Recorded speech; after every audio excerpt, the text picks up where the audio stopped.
हिमाचल विधानसभा budget सत्र का आज समापन हो गया। सत्र के दौरान कुल 16 बैठकें आयोजित की गई। कुल 75 घंटे सदन की कार्यवाही चली। सत्र के अंतिम दिन सदन की कार्यवाही शांतिप्रिय ढंग से चली। सत्ता पक्ष और विपक्ष के बीच सत्र के दौरान काफी नोकझोंक देखने को मिली। विपक्ष ने सरकार को संस्थानों को बंद करने, विधायक निधि रोकने सहित कई मुद्दों को लेकर घेरने का प्रयास किया, जबकि सत्ता पक्ष की तरफ से भी विपक्ष के सवालों का मजबूती से जवाब दिया गया। माननीय मुख्यमंत्री श्री सुखविंदर सिंह सुक्खू जी ने 17 मार्च 2023 को बजट अनुमान वित्तीय वर्ष 2023 को सदन में प्रस्तुत किए थे। सदन की कार्रवाई 75 घंटे और 60 मिनट 59 मिनट्स चली है और सार्थक चर्चा जो है इसमें कुल 52 जो बजट के ऊपर 52 members they deliberated on the budget और ये चर्चा जो है 19 घंटे 51 मिनट चली है और हमारा जो उत्पादकता है, जो वर्किंग एफिशिएंसी है विधानसभा की, इस बजट सत्र की 93.77% रही है और इसमें सभी जो सामान्य सदस्य हैं इस माननीय सदन के, चाहे वो पक्ष के हों चाहे विपक्ष के हों, मैंने सभी को पूरी तरह से अपनी बात रखने का मौका दिया और विशेष रूप से जो नौजवान जो पहली बार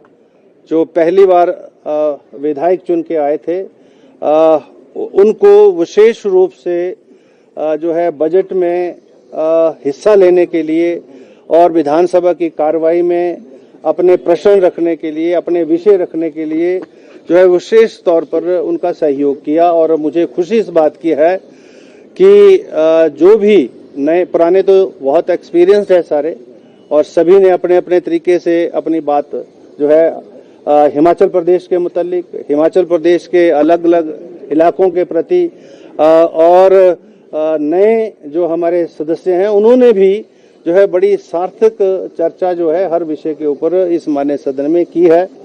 और प्रश्न जो है 639 स्टार्ट क्वेश्चन और 257 अनस्टार्ट क्वेश्चन से जो सूचनाएं जो है माननीय सदस्यों को, मतलब कुल 896 के करीब जो है सूचनाएं माननीय सदस्यों को हमने उपलब्ध करवाई हैं। इसके अलावा देखिए, ये जो बौखलाहट होती है, अब सत्ता में रहते हुए तो थोड़ा कम गुस्सा आता था, लेकिन विपक्ष में रहते हुए बहुत गुस्सा आता है और बहुत जल्दी उठ जाते हैं। तो मेरा ये मानना है कि कोई ऐसा फैसला हमने हिमाचल प्रदेश के नागरिकों के खिलाफ नहीं लिया। हमने जो भी फैसले लिए हिमाचल की जनता और हिमाचल के भविष्य को देखते हुए लिए। हम ऐसे संस्थान नहीं खोल सकते जहां हम वार्ड वाई के सारे सिविल हॉस्पिटल चलाए, डिस्पेंसरियां चलाए। हमारे मेन हॉस्पिटल खाली हो गए, आईजीएमसी खाली है, जहां अभी आपका टांडा खाली है, नेर चौक खाली है, नाहन के जो मेडिकल कॉलेज है, रीजनल हॉस्पिटल खाली है। आप और संस्थाएं खोल रहे हैं, उस संस्थाओं से 2 डॉक्टर एक वार्ड बॉय भेज रहे हैं। शिक्षा संस्थानों में बच्चे नहीं है। 286 स्कूलों में तो एक भी बच्चा नहीं आया। 3100 कुछ स्कूलों 3148 स्कूलों में एक बच्चा है 5 क्लासों को पढ़ाने के लिए। तो हमें बने हुए तो 100 दिनों में सारा कसूर तो आपका है। पैसे देने को पैसे नहीं, आर्थिक बदहाली की दौर से। इस बार तो हमने और स्पीकर साहब ने जो डिनर होता था वो भी नहीं दिया। पर ये इन चीजों को हम इसमें काउंट नहीं करते, पर हम विकास में कैसे आगे बढ़ा जाए इस दृष्टि से भी हम कार्य करते हैं और हम इस दृष्टि से आगे बढ़ते हैं। देखिए, या तो विपक्ष समझना नहीं चाहता या विपक्ष समझकर अनजान बनना चाहता है। मुझे बड़ा तो वो जब बिल पर चर्चा हो रही थी तो प्रावधानों पर चर्चा नहीं हो रही थी, राजनीतिक भाषण हो रहा था और कहा जा रहा था कि केंद्र की सरकार का ये बिल है। ये हिंदुस्तान का पहला ऐसा बिल है जिसमें बच्चा 0 से लेकर 27 साल तक, कोई भी हिंदुस्तान में 27 साल के ऊपर अनाथ बच्चे जो है, जो उनकी माता नहीं है, जिनके पिता नहीं है, उनका ख्याल रखता है। हमारी सरकार ने इस बिल को पास कर उनको अधिकार दिया है इनका सहायता करने के लिए कई एनजीओज बनी होती है, कई एजेंसियां बनी होती है, अच्छी बात है वो करते हैं। कई राजनीतिक लोग भी उनकी सहायता करते हैं, कई फाउंडेशंस भी उनकी सहायता करते हैं।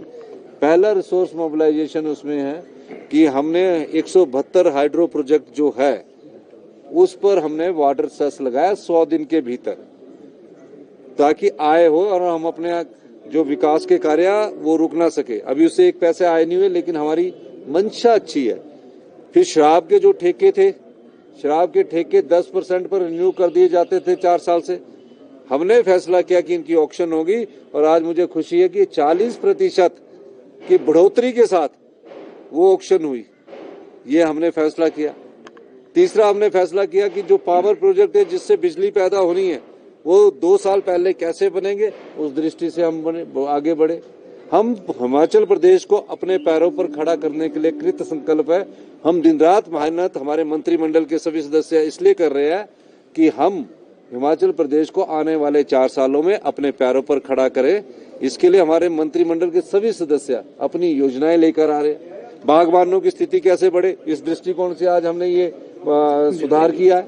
तो हमने पहले ही कहा कि हम सत्ता सुख के लिए नहीं आए हैं, हम व्यवस्था परिवर्तन के लिए आए हैं। विधायकों की विधायक निधि बंद हुई लास्ट क्वार्टर की, उसका कारण ये नहीं है क्या मैं नहीं देना चाहता, मैं भी तो विधायक रहना चाहता हूँ। क्यों बंद हुई? इन्होंने ऐसी अव्यवस्था फैलाई है जिसके कारण हमको ये देखना पड़ रहा है कि कैसे हिमाचल प्रदेश अपने पैरों पर खड़े हो। जिस प्रकार से हमारे मंत्रिमंडल के सदस्य दिन रात मेहनत कर रहे हैं, उनकी एक ही इच्छा है, सभी मंत्रिमंडल और सभी हमारे विधायकों की भी और हम प्रदेश की जनता की, कि हमें अपने पैरों पर खड़ा होना पड़ेगा। प्रत्येक हिमाचली पर 93,000 रुपए का 92,838 रुपए का कर्ज है प्रत्येक हिमाचली पर। 6,000 करोड़ रुपया हमको लेना है कर्ज के रूप पर। हम कर्ज के सारे कब तक अपनी राजनीतिक रोटियां सेकते रहेंगे? इस दृष्टि से हमारी सरकार आगे बढ़ रही है और मैं दावे के साथ कह सकता हूं कि 4 साल में हम अपनी अर्थव्यवस्था को पटरी पर लाएंगे, लेकिन विकास के कार्यों में कोई अवरोध नहीं पड़ने देंगे। और 10 साल में हिमाचल प्रदेश हिंदुस्तान का सबसे समृद्ध और शक्तिशाली और अमीर राज्यों में होगा। बहुत